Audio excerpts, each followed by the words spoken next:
Augusto Boal, venha pra cá.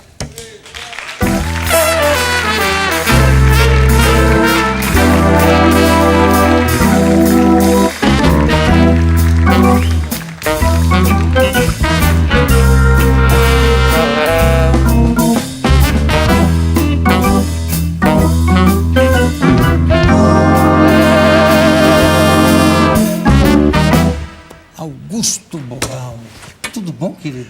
Tudo melhor. Tudo melhor? É bom, não sei ainda. Não, mas se não tiver bom ainda, mas vai. Mas já estou bom, já estou andando, já está bem. Já está bem. E essa bengala é uma varinha de condão, não é uma bengala? Essa bengala foi meu filho que me deu, é do Nepal. Você imagina, parece uma coisa assim, né? Parece assim, até prata, uma coisa assim, não é nada. Isso aqui custa R$15 lá em Katmandu. Então ele me trouxe de lá, foi lá fazer teatro. É bonita mesmo. É muito linda, é muito linda. No aeroporto só tem problema, que às vezes eles querem que eu tenha que despachar a bengala. Aí, como é que eu vou despachar e depois eu ando como? Agora mesmo, eles vão ter que despachar, mas então me despacha junto com a bengala. Mas eles não quiseram, então deixaram eu entrar normalmente. Deixaram. Tem medo que você tire alguma coisa dentro da bengala, um estoque. Pois é, não, e ela abre, só que eu não tenho força para abrir, eu sei que ela abre. Então é capaz que pode até servir para alguma coisa assim. Você nunca abriu ela? Não, já abri, agora eu não sei o que ficou, o que aconteceu, acho que ela ficou muito tempo presa. Deixa eu ver. Vê se você consegue. A curiosidade é fogo, né? Agora eu estou com medo que saia alguma coisa lá de dentro. Não, eu acho que você bateu e ela... É difícil, né? Mas ela abre, eu tenho certeza que abre. Não é mentira sua, não? Não é não. E ela abre e é oca aqui dentro? E ela é oca, é. Você para guardar bebida, né? Pra você poder... Pega aqui por baixo. De vez em quando, é. Mas é linda mesmo. É muito linda. Agora, esse negócio de que abre, eu agora fiquei tão grilado com ela, porque eu não vou conseguir. Não tem ninguém forte na sua maravilhosa Aqui orquestra. tem o tomate, que é fortíssimo. Experimenta. Mas ela abre aqui ou abre aqui? Ela abre aqui. Ali deve abrir também, mas eu nunca abri. Então eu não sei, vai ver que tem uma surpresa. Você não me quebre a bengala do Augusto Boal. Senão vai ter que ir em Katmandu buscar outra, viu? Não, é aqui mesmo. Não. Não vai não. Tá. Sabe o que eu acho? Eu acho que o seu filho colou depois que você abriu. O papai vai ficar abrindo, porque tem uma coisa, um durepox aqui, uma coisa... Ela está mais alta aí, né? Agora eu tenho certeza que em casa está todo mundo assim, deixa eu experimentar, Você já notou quando você quer fazer uma coisa dessa? Todo mundo se prontifica. Agora vai buscar não sei o que lá embaixo, aí ninguém quer. É linda. Bom, o que é... Como é que funciona o projeto Loucos por Música? Olha, é o seguinte, tem uma organização, uma ONG, que se chama assim, o Loucos por Música.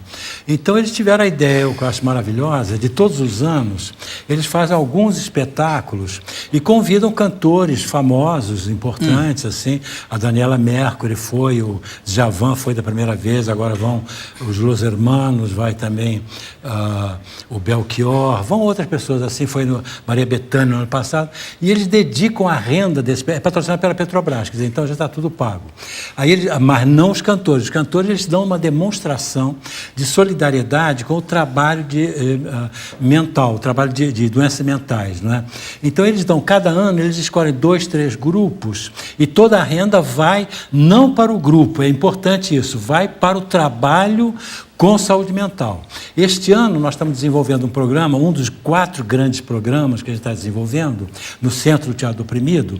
Um deles é com os CAPs, que são os Centros de Atendimento Psicossocial, que é aquela ideia de não levar as pessoas que têm problemas mentais para os hospícios, né, para os hospitais psiquiátricos, mesmo tentar reintegrá-los, quer dizer, não tentar afastá-los da sociedade, né, porque eu acho que as pessoas têm medo da loucura, como se a loucura fosse alguma coisa de loucos, não é? A loucura é a coisa mais normal que existe.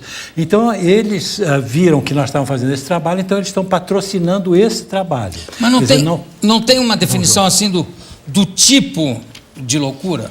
Olha, a loucura... Sem querer te interromper, já interrompendo, só para completar a pergunta. Porque eu vi que você falou pacientes que têm problemas mentais, né? É. Tem uns violentos, ou não? Ou já sim, esse conceito já foi superado não, também? Que existe sim, existem crises, né?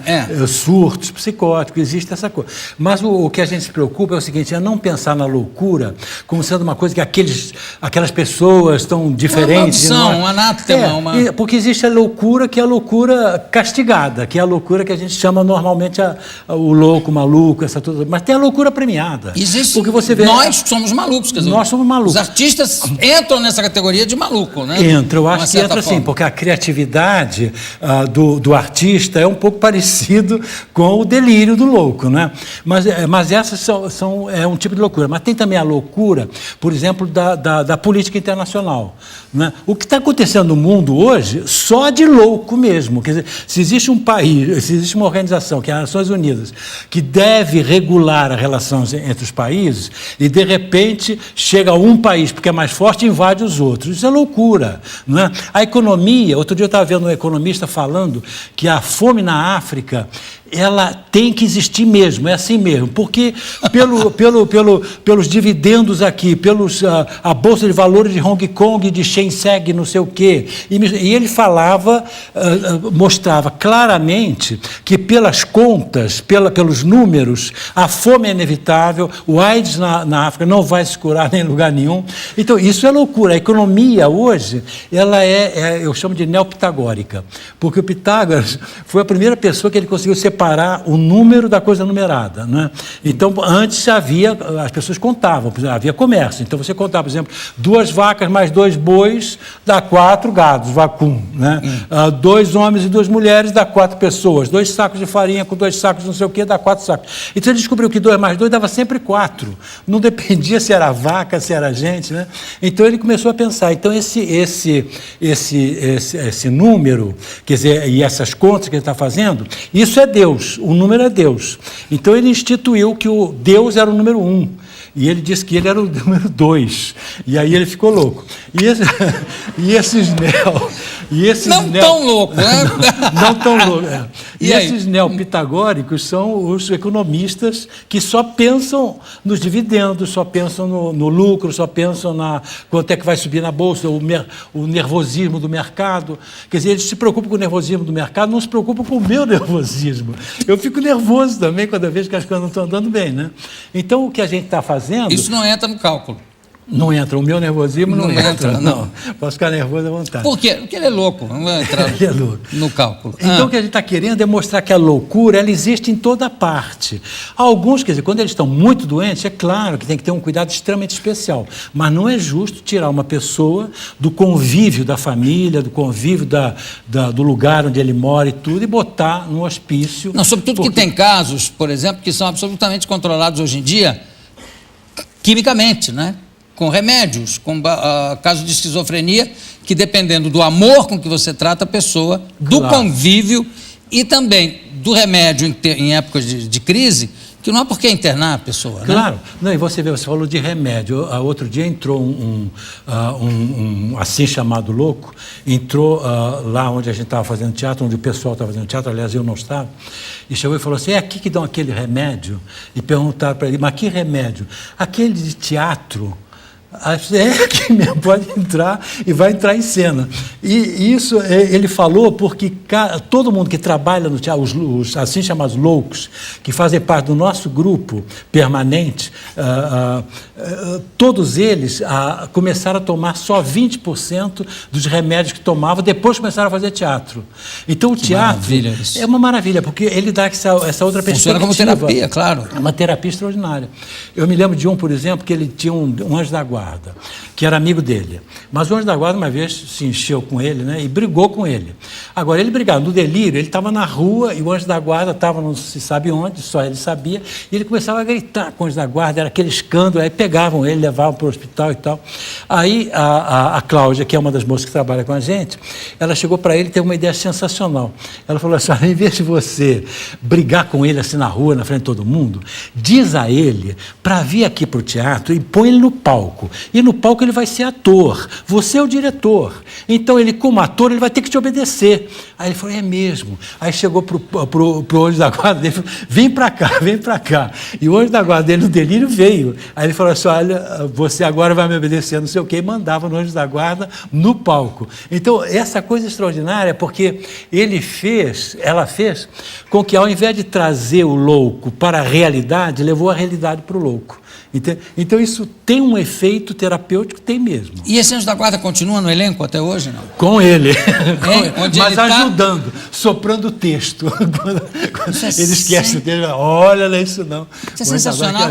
Eu acho engraçado que há uma ideia que já foi insinuada tantas vezes através da própria arte, como no filme do Caligari, do Gabinete do Dr. Caligari, que o louco é o dono do hospício, é o que tem a chave do hospício, e outros filmes já até mais contemporâneos que também falam nisso. E tem um filme brasileiro que se chama Esse Mundo é um Hospício, com o Oscarito, que é baseado numa peça de teatro. Não sei se você viu esse filme, eu ouvi falar. Esse filme eu não vi, não. E é sensacional, porque querem internar exatamente o Oscarito, dizendo que ele é maluco. E à medida que o filme vai passando, vão dando vários exemplos exatamente disso que você está falando, do economista, só que eu não me lembro o que é, mas de vários comportamentos absolutamente normais que se esperaria das pessoas, ou de um médico, ou de um engenheiro, ou de um advogado, enfim. E esse filme, poxa, é dos anos 50. Então, quer dizer, esse negócio, inclusive o negócio de tratar o doente mental fora do hospício não é exatamente uma novidade, né? O que há de novo nisso é usar o teatro como terapia, né? Não, mas mesmo já foi usado antes, né? Já foi usado antes. O que a gente usa não é fazer teatro para o louco, é fazer com que ele participe, que ele fale das preocupações dele, né? Por exemplo, uma das peças que está sendo feita pelo nosso grupo permanente, porque tem um grupo permanente e tem os CAPs aqui em São Paulo, no litoral de Santos e tudo, e também no Rio de Janeiro. Quer dizer, essa primeira etapa está pegando só essas partes. Depois a gente vai para outra parte do Brasil também.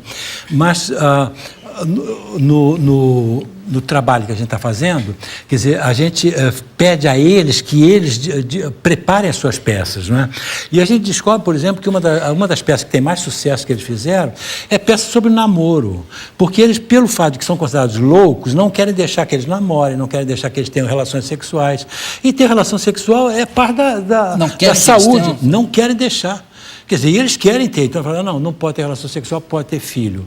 Bom, e daí? Qual é o problema? Uma vez eu fiz um espetáculo também de teatro oprimido em Bradford, na Inglaterra, só com pessoas que tinham síndrome de Down, né? E essas pessoas, o que eles fizeram como peça? Era uma moça que tinha um filho e tiraram o filho dela depois que ele nasceu na maternidade e não deram o filho para ela, porque diziam que ela tinha a síndrome de Down, então não podia... Que ela não saberia criá-lo. E ela dizia, mas é meu filho, eu vou criá-lo como eu sei, né? Então era uma peça também, então sempre dentro do teatro oprimido, quer dizer, o espectador entra em cena e tenta achar soluções. Então o teatro, ele é realmente, pelo fato de que ele cria uma outra realidade, quer dizer, você tem a realidade lá, e você cria uma realidade metafórica, mas que contém tudo da primeira realidade. Quer dizer, a imagem do real, ela é real enquanto imagem. Então, aí você ensaia o que você vai fazer na vida real, fazendo uma metáfora da vida real, né? O que acontece, por exemplo, com uma peça como Mahasad? Pois é. Que é o Sádio montando o assassinato. Mas aí quer dizer, eu acho bom também, eu acho bom fazer teatro de todos os jeitos, de todas as maneiras. Não sei, eu digo, mas inserido nesse contexto, aí é diferente. Tem alguma relação ou não? Tem que é teatro, mas ao mesmo tempo lá ele encenava uma peça, que não eram os pacientes... Que não eram dos... A gente só encena aquilo que os pacientes sugerem. Seja isso, por exemplo, no trabalho com saúde mental, ou outro projeto grande que a gente tem agora, que são em 7 estados brasileiros, é nas prisões. A gente trabalha nas prisões também. Sempre, são eles, ou os educadores das prisões, ou os próprios presos, ou os funcionários e tudo, que criam as peças. E aparecem coisas sensacionais. Por exemplo, não faz muito tempo, faz 2 meses, eu acho, no Rio Grande do Norte, numa cidade pequena, eles fizeram uma peça com um preso, que ele estava preso porque o irmão dele, que era o verdadeiro criminoso, não estava em casa.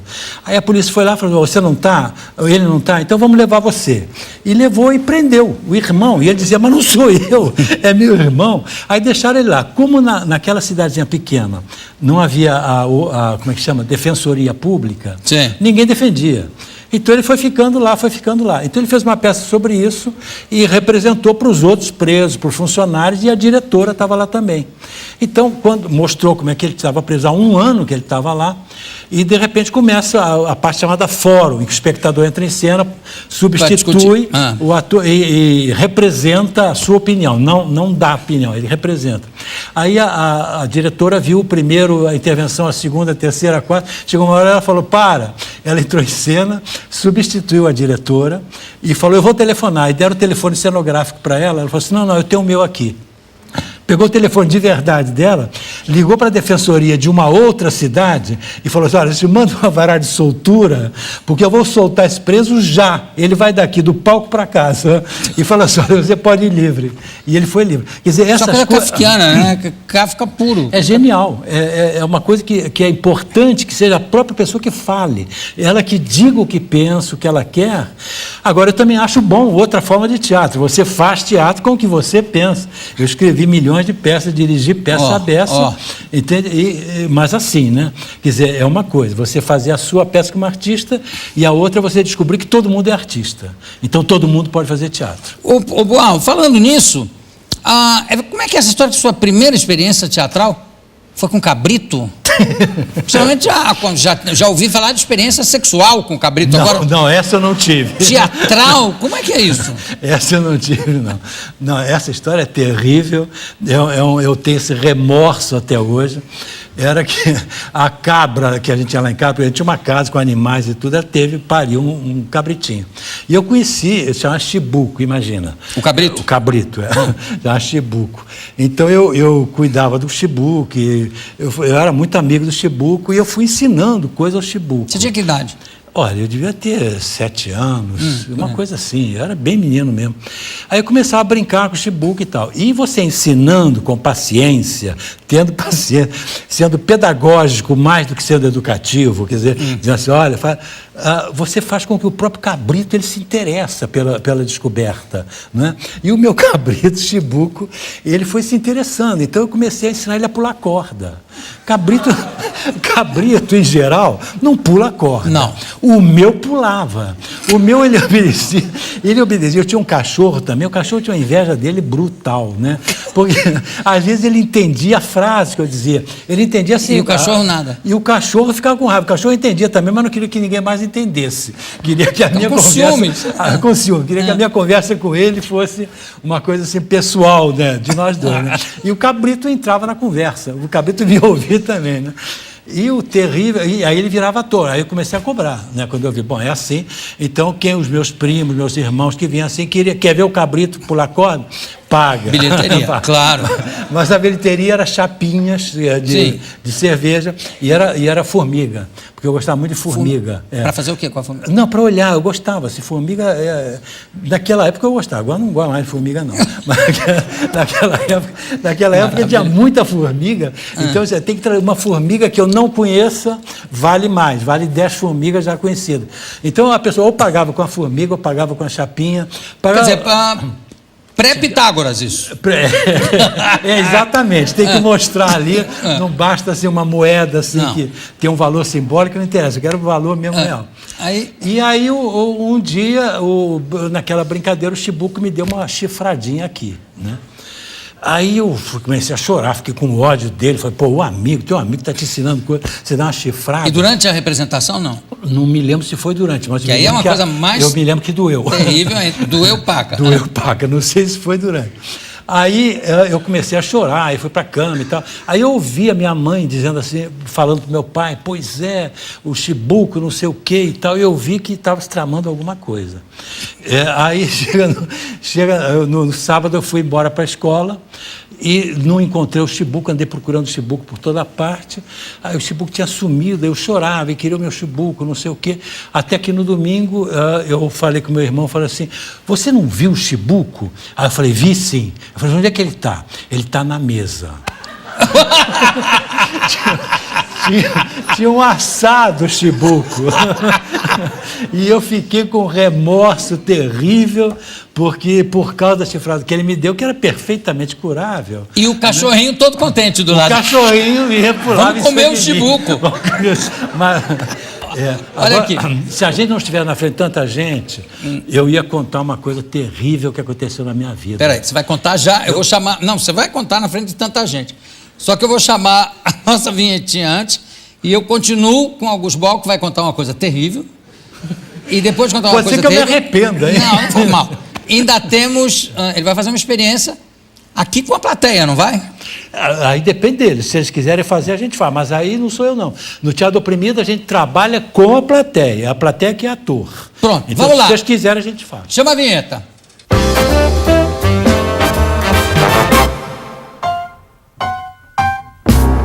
Tenho aqui ao meu lado o homem de teatro, né?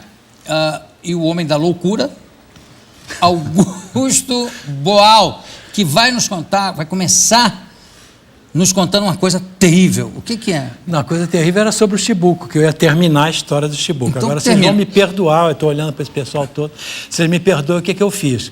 É que quando eu vi que o chibuco estava na mesa, eu fiquei com ódio danado, batia nas paredes e tal, me machuquei e tal, de tanta raiva, mas eu estava morrendo de fome.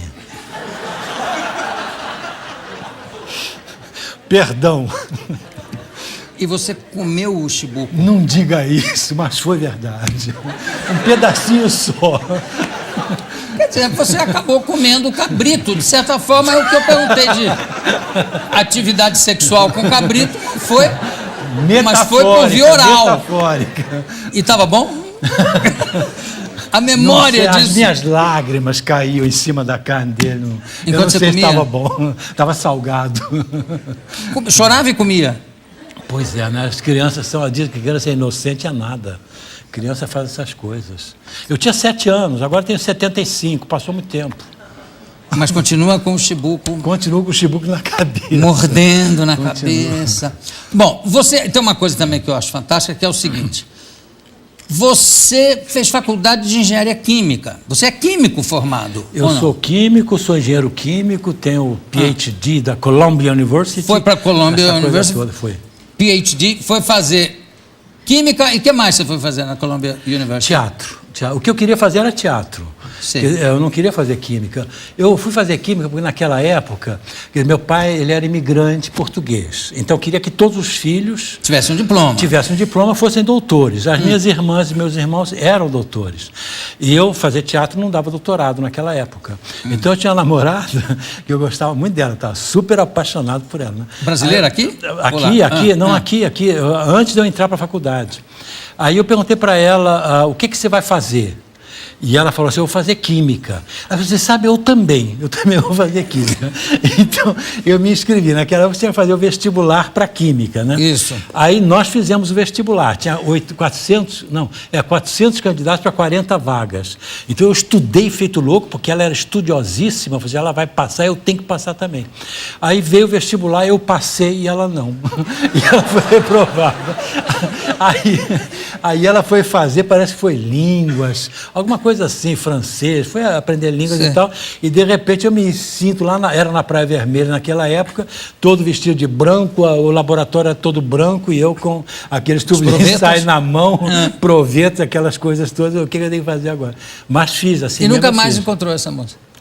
Eu ainda encontrava, entende? Mas aí depois tinha outras também, sabe? As pessoas são volúveis. São volúveis.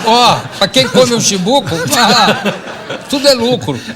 Bom, aí você, dos Estados Unidos, voltou para o Brasil. Quando você voltou para o Brasil, o que você... Você teve um trabalho que eu acho fascinante. se eu não me engano, que foi dado pelo nosso amigo Nelson Rodrigues, é isso?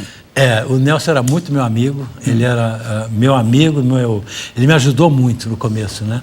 E quando eu voltei, meu irmão, naquela época, tinha emprego para todo mundo, só não trabalhava quem não quisesse mesmo, né? E ele já tinha conseguido para mim, como químico industrial, como engenheiro químico, ele já tinha conseguido 10 empregos se eu quisesse. E eu não queria nenhum. Então eu falei com o Nelson, Nelson, olha, estou com um problema aí, meu irmão está atrás de mim querendo que eu trabalhe em química, né? Que eu odeio. Que eu odeio. Não, odiar eu não odeio, não, porque eu tenho uma admiração mesmo, assim, pela química, eu não odeio, não. Mas eu não queria ser químico, né? Queria fazer teatro. Aí, mas estava chegando, eu tinha 25 anos, entende? Com essa idade, ninguém vai te dar nada, assim, de graça, assim, de trabalho, né? Em teatro. Até que acabaram me deram o Teatro de Arena, que foi ótimo, né? Aqui em São Paulo, que foi ótimo. Mas aí ele falou que ele tinha um amigo que ele fazia uma revista, publicava uma revista chamada X9, que era de policiais. Policial, era como James Bond, 007, era o X9. Então ele pegou e falou assim, olha, por que você não vai, fala com esse cara, esse era Drummond, que era o diretor, e ele te dá umas folhas assim para traduzir. Aí ele me deu, aí eu comecei a traduzir para X9. E o que tinha de bom era o seguinte, é que ele gostava, o Drummond gostava das minhas traduções. Então, quando eu precisava de dinheiro, ele me dava uma história de 10 páginas. Você ganhava por página? Por página. Aí eu aumentava a história e entregava 50 páginas para ele e ele aceitava. Quando eu não precisava de dinheiro, ele me dava 50 páginas, eu começava a matar personagens em 10 páginas, liquidava com a história, né? Quer dizer, era colaborador nos dois sentidos. Nos dois sentidos, e isso me deu uma prática muito grande de escrever assim, esse tipo de coisa, né? Até eu escrevi para contar o que foi lá o Perón na Argentina, eu estava exilado naquela época, né? Eu escrevi uma história assim, de violência e tudo isso, né? Chamada Jane Spitfire, que era sobre a violência lá, né? Espiã e Mulher Sensual, era o título do filme, do livro, que aliás está republicado agora aqui em São Paulo.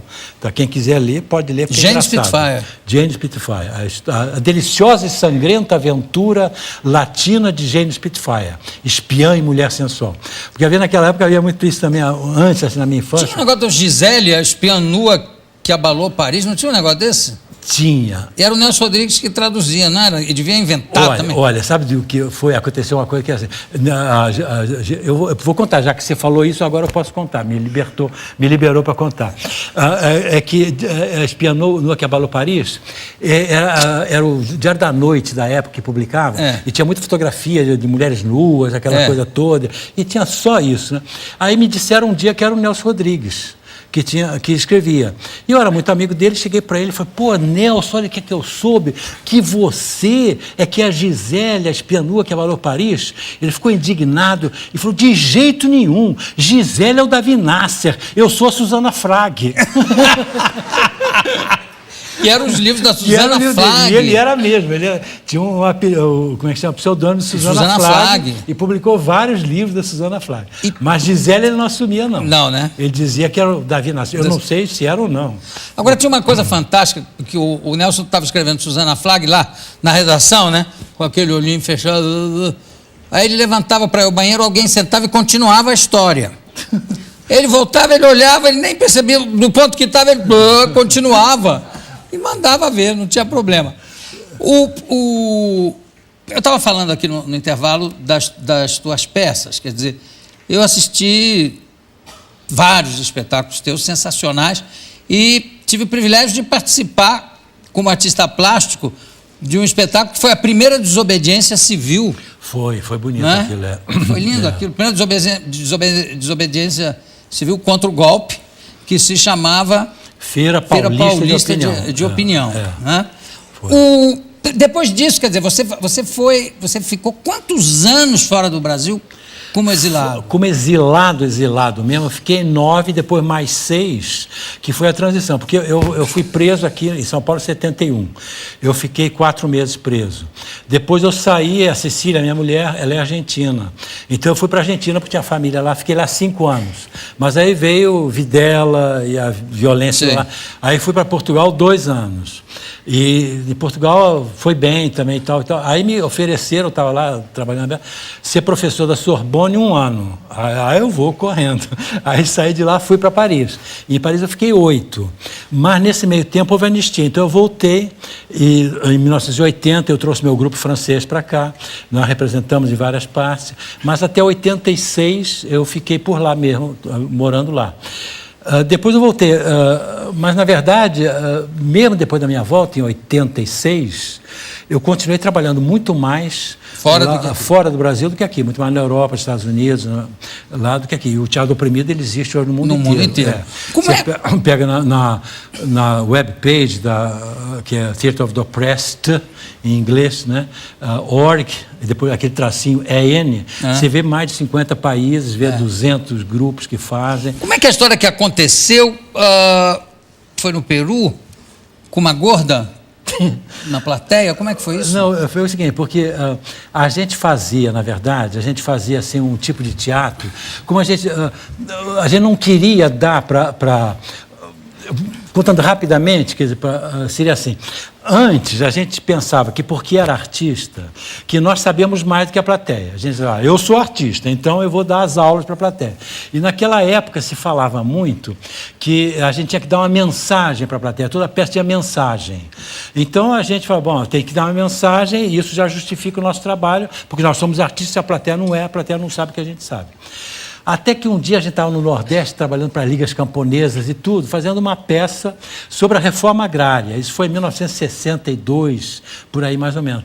E aí a gente fazia uma peça que terminava heroicamente, a gente passando a mensagem. E a mensagem era dizer assim, olha, nós temos que, todos vestidos de camponeses, nós, né? Éramos branquinhos, então a gente belava a cara assim de maquiagem para parecer queimado do sol e se vestia de camponês, mas não era camponês nada. E terminava dizendo, com um fuzil na mão, fuzil cenográfico, pintados, a gente diz assim, vamos verter o nosso sangue para liberar a nossa terra. Isso tudo era cantado com uma música linda e maravilhosa.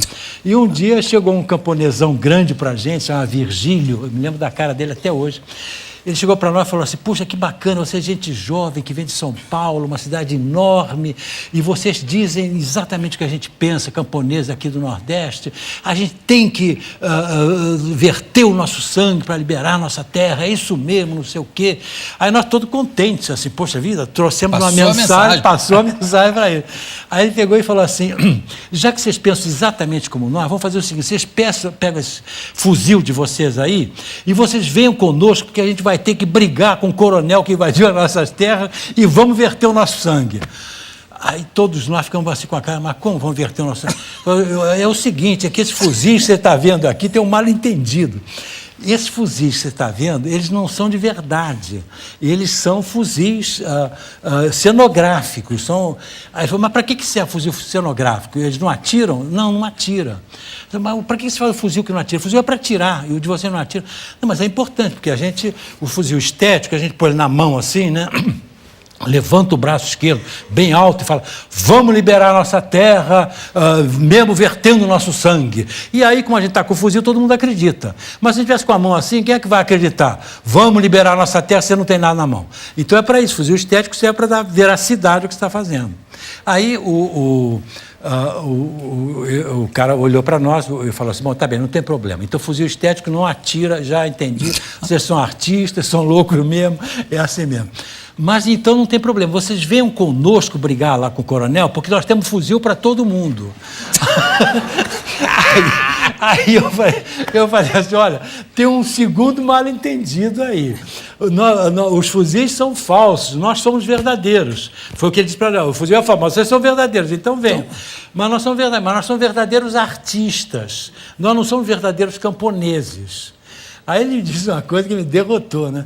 Ele falou assim, então vocês, verdadeiros artistas, quando dizem vamos verter o nosso sangue, vocês estão falando do nosso sangue de verdadeiros camponeses e não do sangue de vocês de verdadeiros artistas.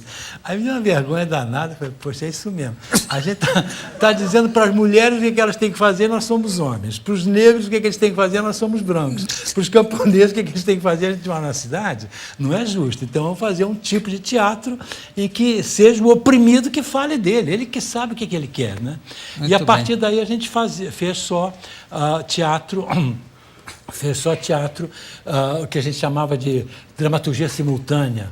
O espectador, a gente chegava até a crise, parava na crise e perguntava para a plateia, e vocês acham o quê? Mas como é que é o negócio da gorda? Aí foi nisso. Aí chegou um dia uma mulher, a gente fazia sempre assim, o espectador dizia o que a gente devia fazer. E nós improvisávamos. Né? A gente improvisava a primeira solução, a segunda, a terceira. A peça existia até a metade, até a crise, depois era a plateia que dizia, faça isso, faça aquilo. Então a gente fazia o que eles queriam, mas improvisando.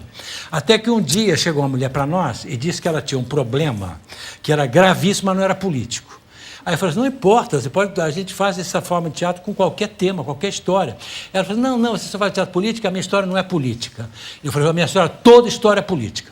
Ela falou, não é, a minha não é. Eu falei, minha história, tudo, polis é a cidade. Tudo é político. É. Então, tudo que acontece na polis é político. Ela falou, não, mas a minha não acontece na polis, não. Acontece lá em casa, na cama. Aí eu falei, olha, esse é o melhor lugar para a gente ver a política da pessoa. É aí que ela se manifesta. Aí ela falou assim, então eu vou contar. E era a história do marido que roubava ela, pedia dinheiro e ia embora, dizendo que estava construindo uma casa, depois não construía casa nenhuma, né? E depois voltava e ele dava sempre para ela umas cartinhas, dizendo que isso era o como é que chama? O recibo. Me dá não sei quanto para pagar as telhas, depois me dá não sei quanto para comprar cimento. E cada vez que ele ia embora, ficava 10 dias fora e trazia um papelzinho, dizia, esse é o recibo, guarda. Ela era analfabeta, não sabia ler nem escrever, então ela pegava e guardava os recibos, pensando que era recibo mesmo. Até que um dia ela brigou com ele e chamou uma amiga que sabia ler e falou, lê para mim esse recibo para ver se eles estão bons, são legais. Ela leu e falou assim, olha, ele diz que vai te fazer uma surpresa para mostrar a casa. A surpresa grande que ele vai te fazer, que eu vou te fazer agora, é que esses recibos não são recibos. São cartas de amor que o teu marido recebe da amante que ele tem lá fora. Ele pede o teu dinheiro, vai para lá e fica com a amante dele. Depois, quando ele volta, a amante deu para ele umas cartas de amor e ele traz, você está guardando. Aí ela falou, você pode fazer isso em teatro fórum, que era o que a gente chamava, dramaturgia simultânea? Aí eu falei assim, olha, pode sim, a senhora vem amanhã, porque a gente vai ensaiar essa peça e a gente vai fazer para a plateia amanhã e a senhora fica ali assistindo e a plateia vai dar boas ideias, o que a senhora tem que fazer com o seu marido. Eu falei, pois é, porque ele vai vir logo, então eu não sei o que fazer com ele. Aí ela perguntou assim, eu posso ir ao ensaio? Aí eu cometi o primeiro erro, eu falei, pode. Então, quando ela veio, eu estava já distribuindo os papéis, tinha o papel do marido, o papel dela, o papel da vizinha, estava tudo distribuído, estava ensaiando. Aí ela chegou, ficou lá sentada, de repente eu vi que ela estava estranhando alguma coisa. Aí eu falei assim, a senhora está estranhando alguma coisa? O que é? Não, quem é esse rapaz aí? Eu falei, não, esse rapaz é o ator que está fazendo o seu marido. Aí ela caiu na gargalhada e falou, você acha que eu ia me casar com um cara como ele? De jeito nenhum, não quero ele não. Eu quero aquele outro ator ali para ser o meu marido. Aí eu falei assim, olha, não é justo isso, mas vamos fazer a sua vontade. Aí depois ela falou assim, e essa mulher que está aí? Eu falei, essa está representando a senhora. Aí eu disse, não, mas eu não sou assim, não, de jeito nenhum, eu não quero essa, eu quero a outra. Começou a dar ideias, dirigindo. Aí eu vi que ela estava dirigindo, eu falei assim, olha, você quer saber do que mais? Tome o meu lugar, eu vou me sentar lá no canto e a senhora dirige a sua peça. Foi o segundo erro que eu cometi, porque eu falei isso pensando que ela ia dirigir tão mal que os atores iam pedir que eu voltasse. Mas como ela conhecia bem a história dela, ela estava dirigindo genialmente bem. E os atores encantados com ela. E eu no canto olhando, vou matar essa mulher, vou matar. E os atores me abandonaram e ficaram com ela e fizeram tudo que ela queria, melhor do que teriam feito comigo. Aí quando chegou no dia do espetáculo, à tarde, à noite, eu falei para ela, agora vai ser assim, a senhora fica sentada ali e sou eu que vou dirigir, porque sou eu o Coringa, que a gente chama o Coringa, sou eu, a senhora fique lá quieta. E falei para a plateia a história toda e falei assim, vocês vão ter que dar sugestões na hora do fórum, vão ter que dar sugestões o que é que o marido, o que é que ela tem que fazer com o marido. Aí nós fizemos, e essa senhora que está aqui, ela sofre tanto, e amanhã o marido vai chegar, não sabe o que fazer, vamos ver o que é que vocês dizem. Aí começou a peça, o marido pedindo dinheiro, indo embora, depois os recibos, não era o recibo, toda a história foi contada. Aí o marido bate na porta. Quando o marido bate na porta, eu paro a peça e falo, aqui esse marido é um ator, mas amanhã vai ser o verdadeiro marido que vai entrar na casa daquela senhora, o que é que ela vai fazer? Aí uma pessoa deu uma sugestão, eles conversam entre eles, a plateia, depois uma pessoa deu uma sugestão, e a sugestão era assim, ela deve chorar muito, e aí ele vai se arrepender e nunca mais vai trair. Aí eu achei, não era boa a sugestão, mas a plateia fala, a gente faz o que ele manda. A plateia manda. Aí falei para a atriz, vai lá e chora. Aí a atriz começou a chorar, e dizendo, você me traiu, você não devia ter feito isso comigo. O marido falou, bobinha, isso não acontece nunca mais, e foi uma bobagem. Aí terminou, aí o marido, ela falou, então eu vou te perdoar. Aí o marido falou assim, então você vai lá na cozinha e traz o meu jantar. Aí a atriz foi lá para buscar o jantar. Aí eu perguntei para a plateia, vocês estão de acordo que é isso que ela deve fazer, a senhora, amanhã? Aí as mulheres todas, levantou dizendo, não. Aí, bom, então o que é? Aí veio a segunda sugestão, que ela devia deixar o marido ficar em casa e ir embora para casa da mãe. Aí nós improvisamos, o marido chegou e falou assim, olha, se você vai embora, eu fico aqui, vou chamar a minha amante para vir morar aqui, porque eu amo mais a minha mãe do que a você, mas eu amo a sua casa mais do que a dela. Então vai juntar as duas coisas. Aí veio a terceira, a quarta, a quinta sugestão, não havia sugestão nenhuma que fosse boa. Aí de repente eu olho assim, eu vejo uma senhora enorme, grande, ela era com aqueles lutadores de sumô japonês. Uma gordona. Mas musculosa, porque quando ela fazia assim, os músculos dela viajavam de um lado para o outro. E eu fiquei assustado, porque eu fazia com os meus não viajavam, os meus eram sedentários, ficava cada um do seu lado. Eu fiquei assustado com ela e falei assim, minha senhora, o que a senhora... eu tenho a impressão que a senhora tem uma boa ideia. A senhora não quer dizer qual é a sua ideia? Eu quero dizer sim. A minha ideia é que ela deve ter uma conversa muito clara com o marido e depois perdoa. Aí eu achei que, para que tanto músculo, se a ideia era... Aí eu falei para a atriz, vai lá e tem uma conversa clara. Aí a atriz foi e falou, olha, eu quero ter uma conversa clara com você, claro que eu não aceito que você tenha amante, porque é claro isso, claro aquilo, e terminou dizendo, e é claro que eu te perdoo. Aí o ator, marido, falou, então é claro, vai lá dentro e pega o meu jantar. Aí eu já ia perguntar uma outra sugestão, de repente eu olho para a mulher, a gorda, forte, e ela estava com raiva. Antes ela parecia o sumô japonês, agora ela parecia um dragão chinês, porque ela fazia com a cara assim, jogava fumaça por todo lado. Aí ela estava mais furiosa, eu fui discutir com ela, e ela falou, não, porque você é homem, você não entende as mulheres. Eu falei, eu acho que nenhum homem entende, porque mulher não é para entender, é para amar ou não amar. Agora, querer entender outra forma de pensar, não pode... Aí ela falou que nada, porque não sei o quê, começou a brigar comigo, eu falei, vou tentar de novo. Aí falei para a atriz, vai lá e tenta ter uma conversa bem clara. Aí a atriz foi e falou, olha, é claro isso, é claro aquilo, é claro. Falou claro, era uma metralhadora de claridades. Aí terminou dizendo assim, é claro que eu te perdoo. Aí a mulher falou, então é claro que você vai buscar meu jantar, que eu estou com fome. Aí, nisso que eu olho, a mulher tinha levantado, a gorda forte tinha levantado. Quando eu vi ela levantar, eu me levanto também e vou fugir. Quando eu olho para ela, eu vejo que ela não veio contra mim, porque eu pensei que ela vinha para arrebentar com tudo, né? E não, ela foi embora. Aí eu fiquei com pena, falei, minha senhora não vai embora, por favor, está tentando tudo. Ela continuou brigando, eu também fiquei irritado. Falei assim, olha, minha senhora, quer saber de uma coisa? Se muito claro o que a gente está fazendo aqui não é o que a senhora acha que é muito claro, por que a senhora mesma não entra aqui em cena e vai mostrar o que é muito claro, uma conversa muito clara? Aí ela já tinha sentado de novo, quando eu falei assim, que podia subir, ela falou assim, eu posso? Ela levitou, eu posso? Eu falei, pode sim, vem. Aí ela veio andando assim, metade de um lado, metade do outro, né? O ator que fazia o papel do marido era um excelente ator, mas ele era magrinho e pequeno. Quando ele viu aquela pessoa enorme, vindo, grande, alta, vindo em direção a ele. Ele virou para mim e falou assim: Uau, o que eu faço?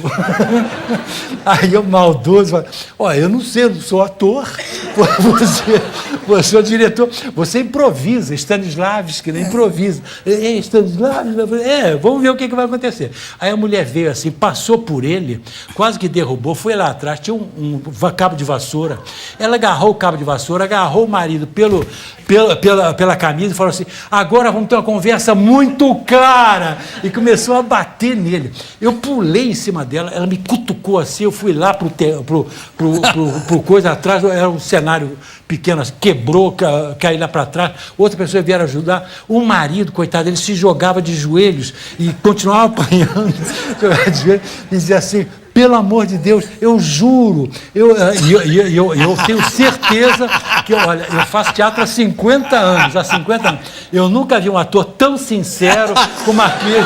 Eu dizia assim: pelo amor de Deus, prometo que nunca mais eu vou te trair, me perdoa. Olha, e ela continuava batendo. Quando terminou, ela agarrou ele, botou ele sentado assim na cadeira, na mesa, botou as duas mãos assim do lado e falou assim: bom, e agora que nós tivemos essa conversa muito clara, você vai lá dentro e traz o meu jantar, que eu estou com fome.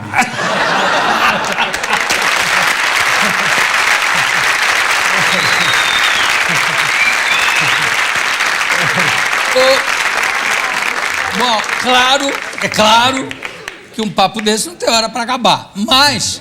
Tá na hora. Nós já estouramos tudo que é tempo, mas eu não posso deixar de, pelo menos, tentar cumprir a promessa que eu fiz, que você iria ver se a plateia quer fazer alguma experiência.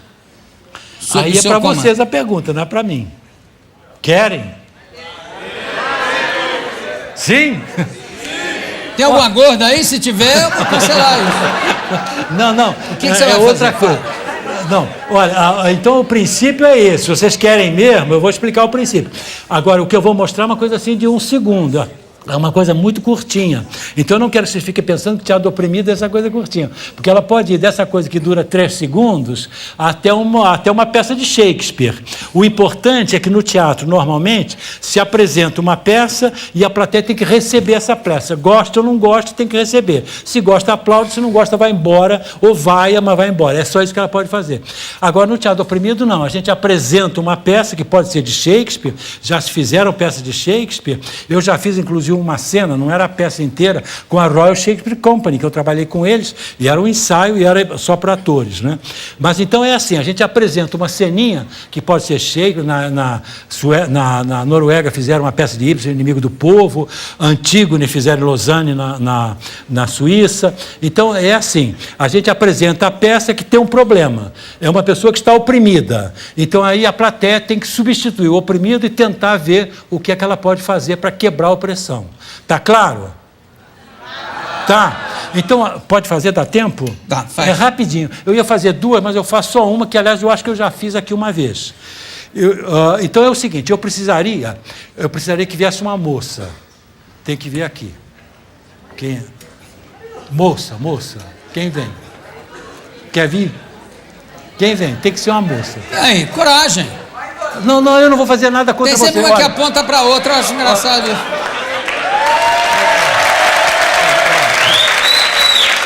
Olha, um dos princípios básicos do teatro oprimido é nunca fazer nada contra o espectador. A gente não faz mesmo. Então não tenham medo de vir aqui, não. Podem vir que eu não vou fazer nunca nada que ponha ninguém em ridículo, nem coisa nenhuma. Mas ao mesmo tempo eu vou pedir também a você que não siga o exemplo da gorda e não pode bater em mim. Entende? Nem ninguém que vai vir aqui depois vai bater em mim. Então vejam só, chega, você vai para lá. Olha, eu avisei, pode ser um pouquinho mais, mas olhando para mim, aqui, por favor, aqui. Olha, então é assim, é muito simples, o que eu vou mostrar dura 3 segundos, mas tem todos os elementos de uma peça de teatro fórum. É uma peça, tem uma oprimida, no caso que vai ser ela, não é? E vocês depois têm que substituí-la e tentar mostrar o que é que vocês fariam se estivessem no lugar dela, tá vendo? Então é o seguinte, quer ver? Põe a sua mão para frente, a mão direita. A mão, assim, como quem vai me cumprimentar. Então eu vou para você e vou apertar a sua mão, tá bem? Então deixa eu pegar um pouquinho uma certa distância. Agora vocês vejam bem, tem uma oprimida aí. Vejam qual é a opressão. É o seguinte, vem. acabou a peça. Eu falei que durava 3 segundos. Quer dizer, eu olho para ela com um sorriso, estendo a mão, vou me aproximando, quando ela está aqui, eu faço isso. Então ela foi oprimida. Podia ser uma peça de Shakespeare, não dá tempo que é longa. Então eu fiz essa que é curta. O que vocês fariam no lugar dela? Não tem que falar. Quer dizer, não pode falar. O que pode falar aqui. Aqui nem pode falar, porque essa cena é muda. Vem aqui, quem quer vir? Venha. 3, 4, 5 ideias que vocês tenham. Venham cá, não pode dizer, eu faria isso. Vem cá, então, primeiro. Vem. Então, fica aí em fila. Vem outro, mais. Não, vem cá. Mais, eu queria 5, pelo menos, para mostrar 5 variantes. Quem mais? Mas vem mulheres também. Vai lá. Então faz uma fila. Faz uma fila. Fazer mesmo? O quê? Pode fazer mesmo. Não pode bater, não pode machucar, não pode nada. Inclusive porque eu não vou ficar aqui. Agora eu queria um de vocês vem cá e vai me substituir. Porque eu não vou ficar como ator, eu não vou poder andar. Vem um de vocês. Você sabe o que tem que fazer, né? Você tem que fazer exatamente o que eu fiz. Você está aqui, vai estender a mão para ela, de repente, quando ela chega perto, você dá as costas, tá bom? Então vamos lá. Vamos mostrar de novo com ele. O quê? Eu posso sorrir ou choro? Você pode, eu não sei. Você pode fazer tudo que você achar que pode, menos bater, machucar, isso não pode. Porque isso aqui é uma metáfora do real, não é o real. Tá? Mas aí você já está oprimindo a oprimida. Ela não pode bater? Como não? Não, pode fazer de conta que vai bater, tá bom? Fazer de conta. Então vamos lá. Primeira intervenção, vamos fazer essas intervenções, mas cada uma procurando realmente fazer, sem machucar, sem nada. Vai lá e mostra. Vai lá.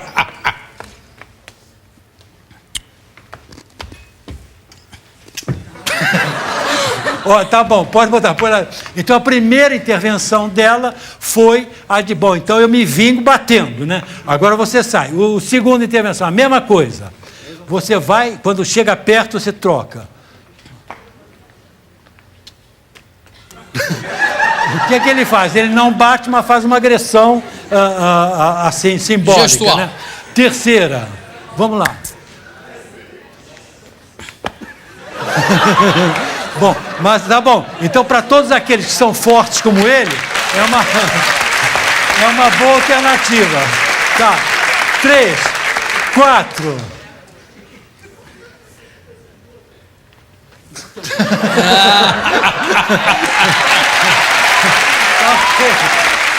Boa. Tá.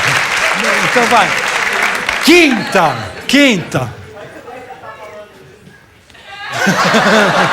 Ok, sexta. Vai. Também do gênero agressão. Sétima.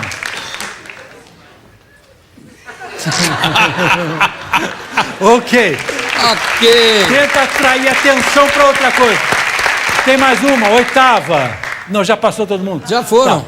Quer dizer, isso não é... Eu tenho sempre medo de fazer essa demonstração, porque parece que então teatro oprimido é essa coisinha pequenininha. Não, pode ser qualquer peça. O importante é que seja o oprimido que fala, eu quero fazer uma peça sobre mim, e eu tenho esta opressão. Então a peça pode ser longa. Em Paris, eu fiz uma vez, para o centenário do sindicalismo na França, eu fiz uma peça que tinha 2 horas, tinha música, tinha dança, tinha tudo. Então pode ser uma peça grande. Só não pode, segundo o diretor... depois da experiência da gorda, não pode mais revidar, não pode mais bater, que o diretor não deixa o oprimido se manifestar. É a única opressão que perdura, é essa. Augusto Boal, muito obrigado, parabéns. Daqui a pouco a gente volta.